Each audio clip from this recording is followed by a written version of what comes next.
Glorious opportunity for Blackburn Rovers this week to go outright top of the table, but of course standing in the way are the Hull City Tigers. We're going to take a look at that and more next.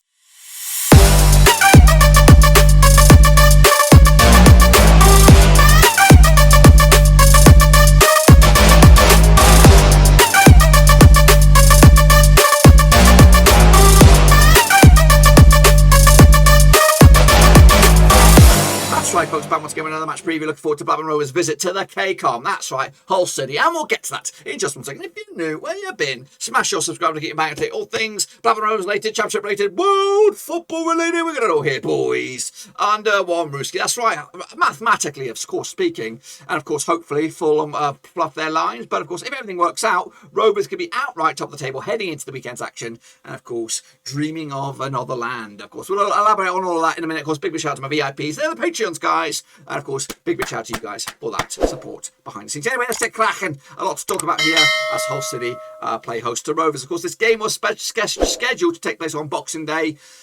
Of course, that was a bit of a nightmare day for us here in this house, and of course a bit of a nightmare day for Rovers. Of course, we didn't get the game done and dusted. Are we playing them at the right time, or would it have been a better time to play them at Boxing Day? You can figure that out for yourself. It's quite tight. We were okay performing that way back then. I think we were really good form back then. Now we're on the wobble. I think we're just grinding out some of the results. Anyway, we'll elaborate on all that in a minute. Of course, let's take a look at Hull City. Of course, play their football at the KCOM, 25,400 in full attendance. Scrap McCann is the manager. Look at the captain. Soak it all in, guys. Big Richie Smallwood. Of course, respect to him. Of course, all his doings for us, and of course, for fair play to him for getting Hull City promoted in the first time of asking. The nearest match for them is Barnsley. The most distance after travel is Bournemouth. Last season they did come out on top of the pops in League 1 or League 1. 40-1 they were at the start of the season to get promoted as champions, and 17th is my prediction for them at the start of the season. They might have changed. I can't really remember what I've gone with, but I do think they'll stick around for another year. Let's take a look at the recent form then for Hull City heading into this one. It's not great form for them at the moment without winning at least 5 games. However, they did have some good performances, particularly one against Everton, where they held the Premier League side to a 2-2 draw. Narrow defeats against Blackpool and Nottingham Forest, and a draw against Bristol City as well. So yes, on paper it doesn't look great, but this is the Championship, so you can't rule anything out. Current top goal scorer is Lewis Potter at the minute for Hull City. Of course, Honeyman's got 4, Wilkes has got 3, and Longman's got 3. As for the discipline, Bernard's got 8 yellows, 7 for Smallwood. Honeyman's got 5, Greaves has got 4, Moncur and Coyle have red. So here we go with my expected starting lineup for Hull City. Of course, no inside information, just of course my gut feeling. We've got backs between Sticks, Greaves, McLaughlin and Bernard make up a back 3. Lewis Potter, the goal scorer machine on the left hand side, Longman on the right, Doherty, Smallwood, Honeyman in the 3-man central midfield with ease, and Smithy Boy, Smudger to his pals up top. Let's take a look, of course, their resume heading out of this game. Of course, they'll take on a tricky Bournemouth on the 22nd of Jan before kicking on forward with Swansea on the 29th of Jan before entering in the month of Feb. In the month of Feb, they've got Preston, Derby and Fulham await them, of course, at the start of the month of February. Kicking off forward here is Rovers. If you don't know much about Rovers, this is, of course, the tail of the tape here. Of course, playoff football at Ewood Park, 31,000 on a good day. Mowbray is our manager. Darrell Lennon is our capitano. The nearest distance we travel, of course, is Preston. Of course, most distance is Bournemouth, just like Hull. Last time around, we were finished 15th, 20-1. We were the odds for us at the start of the campaign, and 10th was my prediction. We're doing all right at the moment, but of course, how long can we ride this train? Of course, let's take a look at, of course, the recent record then for Rovers. Of course, big result that was against Cardiff to get our first win of 2022. Because prior to that, we picked up a couple of dud results. A shock loss to Wigan, and of course, a 0-0 draw against Huddersfield. Prior to that, of course, a scrappy win against Barnsley, but an impressive one against Birmingham. So, on paper, Rovers do look good, and these are the stats. One of the reasons why. Of course, Bradbury Diaz with 20 goals so far. Gallagher's got 5, Catcher's got 4, and Dolan has 4. Buckaroo's got 9 yellows, Van Heck 7, Lennon 6, Travis has 6, Naomi and Van Heck, and there's another one there, Hayden Carter, who's now on the books of Pompey, has got a red card. So no Nyambe. Oh crap, that's a problem. So here is my expected start lineup then for Blackburn Rovers. Of course, the one change, of course, I think it's a forced change, and that will be our right back. We'll elaborate on that in a minute. Kaminsky between 6, Lenhen, Wharton, and Van Heck make up our back 3. Adun on the left, Z Fook on the right-hand side. And of course, talk about that in a second. Travis, Roffa, Buckaroo, Diaz, and Cadra. Now, Z Fook, new signing, of course, hoping to see, well, he's done and dusted, he's over the 9. It might be too soon for him to start, so we might see Buckley over there. We might see Joe Rankin Costello start, of course, but I'm going to to go with Seafolk to start his first game for Rovers. Hopefully, basically never turn back if that's the case. Let's take a look at, of course, the recent or the schedule for Rovers heading out of this monster. Get past this game, of course. Don't only look at the first game in front of you, and then, of course, a monster game against Middlesbrough on the 24th of Jan. Kicking off forward, we have Luton Town. I think we're going to be Diaz-less on that one, and we might even be Diaz-less for the Swansea City game as well at the start of February. Kicking off forward, it's Forest and West Brom. So I think, no disrespect, especially not for the Middlesbrough, but once the month of February looks quite beefy. Swansea City can play ball. Yes, they can. Nottingham Forest doing very, very well. West Brom also doing very, very well. If we can come out of this with some good results, then guess what? I think we can realistically really, really start to dream. But anyway, let's take a look at the stats then, shall we? Coming at you. Of course, on the left-hand side is Hull. On the right-hand side it is Blackburn Rovers. Of course, possession for Hull City, 43% of that is in the middle third, 28% in the defensive third, 29% going forward. As for Rovers, 43% of all of our possession in the middle third, 29% own third. That's, of course, defensively, and 28 moving forward. As for, of course, whereabouts on the field, 37% of all the possession coming down the left-hand side for Hull, 39% down the right, and 24% down the middle. Rovers preferring the right-hand side to the left, and 24% down the middle. As of at the shots then, shall we? Of course, Hull City, 9% of all their shots in the 6-yard area, 48% in the 18-yard box, and 43% long-range cookies. As for Rovers, also preferring the middle of the park there, 18-yard box, 58% of all of our shots in that area, 8% in the 6-yard box, and 34% of the long-range cookers. As for the shot direction, 22% down the left-hand side for Hull, 15% down the right, 62% down the middle. Rovers again prefer on the left-hand side, 20% of all of our shots down the left, and 50% down the right, 65% down the middle as well. Let's take a look at the recent form then, coming at you. Of course, Hull on the left again. This is the home form, without a win in 3 times, of course, for Hull City. As for Rovers, though, just 1 defeat of the past 6 games on the road. That was against Wigan as well. So if we can kind of delete that, then of course it looks much, much cleaner as well. Let's take a look at, of course, the recent record over the course of time then, since 2008. 14 times I played the 8 wins for Rovers, 3 wins for Hull, and 3 draws. Of course, their biggest win was a 2-0 win over us. Our biggest win was a 3-0 win over us. In fact, we scored 16 goals to their 8 over the course of their 14 matches, which is around about 1.14 goals game ratio compared to the 0.57 goals game ratio from Hull City. Of course, 4 defeats on the bounce in all competitions for Hull. Rovers coming to just 1 defeat in the past 6 games as well. Up. I'm just clicking all the buttons. Let's take a look at, of course, then the recent record. I think this is both home and away. Of course, Rovers winning 5 of the last 6. Of course, and did pick up a 2-0 win over Hull way back at Ewood Park at the start of the season. So our record at Ewood is pretty good, but just 1 defeat in 6 all in all. And that 1 defeat was way back in the FA Cup match. Ola Aina with the goal for Hull, and that was at Ewood Park. Let's take a look at the recent record then at the KCOM. Of course, Rovers back-to-back wins over Hull City, back-to-back 1-0 wins. And the last time that Hull picked up a win was a 2-0 win over Rovers way back in 2013.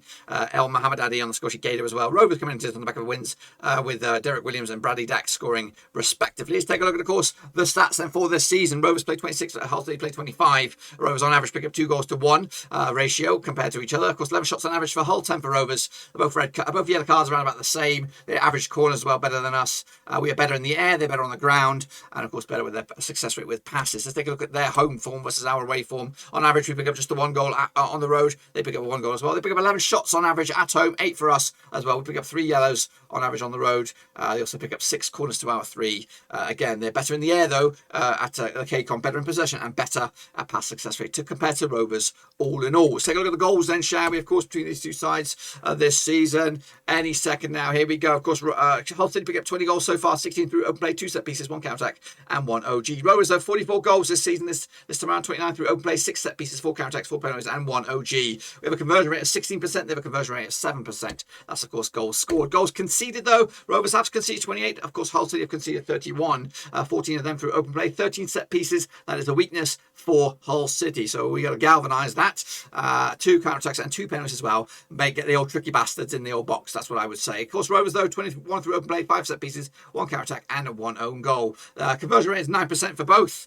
And 1.2 goals again conceded for Hull, 1.1 goal conceded for Rovers. Let's take a look at, of course, what we can expect from the old stats if you can compare everything that we've just put through the mill here. Hull strengths protecting the lead. If they get a lead, guess what? We're going to be fighting bloody hard to get back into the game. Their weaknesses though, finishing scoring chances, defending set pieces, aerial duels, defending against attack down the wings and avoiding offside. The style of play, attempting crosses, often taking long shots, attacking down the right and playing with width. As for Rovers' strengths, scoring chances, counter-attacks, creating chances through individual skill, long shot opportunities, creating chances using through balls, attacking down the wings, creating scoring chances, stealing the ball from the opposition. Our weaknesses though, defending against attacks down the wings, defending against long shots, avoiding fouling in dangerous areas, avoiding offside, keeping the possession of the ball, and of course our style of play. Long balls, attempting through balls often, attacking down the right, taking long shots, consistent first 11, and very aggressive. And opponents do like to play aggressively against us, and we also play in our own half. The forecast says Blackburn will score with a wing play situation.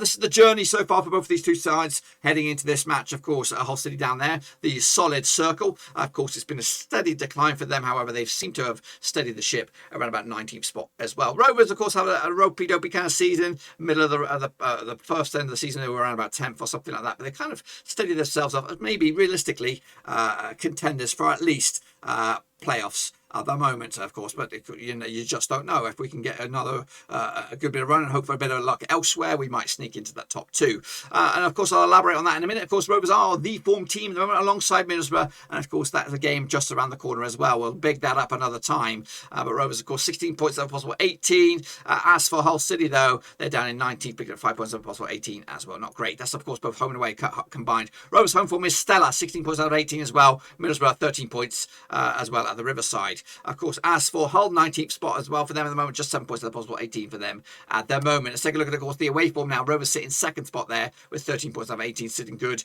Just one defeat the last time we were on the road. In fact, that's wrong. We just won Cardiff on the road. So anyway, heading into this one, Rovers sit second, Hull are in 13th, of course, but they're playing at home. Let's take a look at some of those stats and figures then for you. Can we make that a little bit bigger? Because that's tiny, mate. I can't bloody see it. I've got to get my glasses on. I've got to get my other glasses on because that is taking their bloody piss. So let's make that a little bit bigger. How about that? That's pretty good then, shall we? Of course, Swansea, of course, the best possession-based side, 62.5% possession. Fulham, of course, 57.5% for them. Sheffield United, Bournemouth, and QPR make up the Power 5. As for the most aggressive Rovers, top of the charts there, 62 yellow cards so far, 3 red cards. We ain't no bloody pushovers. We're going to rip your nose off if you're coming in near us with, of course, a bit of an attitude. Of course, Stoke, of course, second. West Brom, Middlesbrough, and Bournemouth. As for the Aero duel, Stoke, Cardiff, Millwall, Luton, and QPR make up the Power 5. As for shots per game, Fulham lead the charge on that one. West Brom, Coventry, and QPR with Millwall making up the top 5. Pass accuracy, Swansea are the governors on that one. Of course, Fulham, Sheffield United, Bournemouth, and Peterborough as well. Let's take a look at, of course, the games taking place this midweek. This is midweek alone. It's just a four fixtures, of course. We're keeping an eye on that Fulham game against Birmingham. I'm hoping for some anomaly. Maybe the stars will come up, or I don't know, a big cloud of voodoo or something going over Fulham to put a bit of a jinx on them as well. I'm hoping Preston continue a decent rise and dead Sheffield United's hopes, because I fear Sheffield United. I hope they don't click it again, but I fear them. I think they can kick on as well. And I've got, hopefully, Reading and Luton will be a thriller as well. But of course, all eyes will be on the KCOM on Wednesday as well. Let's take a look at the table. Here it is in all its glory. That's right, Rovers are third. And yes, if Fulham do lose and Rovers do win, guess what? We'll be outright top of the pops, of course. However, played a game more than Bournemouth, played 2 games more. Played 2 games more than Fulham, it would have been. So, but we would be outright top. And of course, if the season was to end with the COVID or something, then guess what? Hopefully we'll be top of the pops. Of course, let's take a look at then, of course, on Hull City down in 19th. But a win for them could close the door into 18th.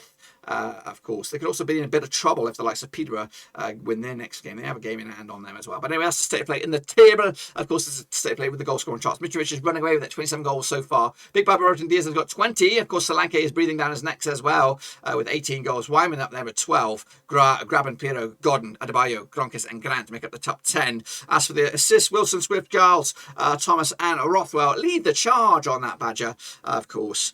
So far, pretty good for them Badgers. What about my prediction then, shall we? We're going to go with my gut with this one. My gut says a win for Rovers here. 2-0 win on the road, hopefully. No disrespect to Hull. I really like that. I like the fact they've got a small one as well. So I keep an eye on them as their results will come in. But hopefully they'll give us this one. And of course, they'll get start picking up the points at the end of the campaign. And of course, we'll be back in the Championship next season. No doubt about that. But that's my take on this one. Of course, let me know your thoughts and opinions down below. Of course, smash your thumbs up, smash your subscribe. Check out the links, of course, Twitter, Twitch, Facebook, and of course, Patreon as well if you want to support channel in another way. Also, if you want to become a part of the channel, we're looking for away day fans, we're looking for Rovers fans, we're looking for any old kind of fans. If you want to get involved in the channel, let me know in the comment section, or better still, follow me on Twitter, DM me directly, and of course I'll see you whenever we come back. Until then, dudes, we are done, dude.